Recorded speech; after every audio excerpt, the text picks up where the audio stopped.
Odamzod sotqinligiga nima deysiz? Ayol kishi tug'ilishi bilan peshonasiga sotqin deb yozib qo'ygan bo'ladi. Uni tug'ib katta qilgan, bor mehrini bergan, ulg'aytirgan ota-onasini ikkinchi o'ringa qo'yadi. Bitta erkak uchun. Peshonamga shu yozilgan ekan deydi.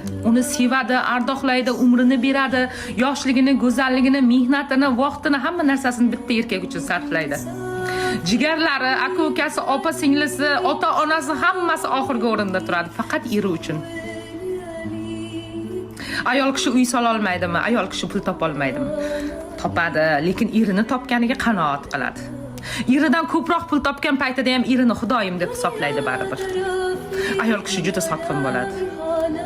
Lekin shuncha sotqinlikni bitta erkakka sadoqatda ko'rsatadi. Baxtli bo'lsa, xo'p, baxtsiz bo'lsa-chi? O'sha erkakdan u ayolga nisbatan sotqinlik kelsa-chi?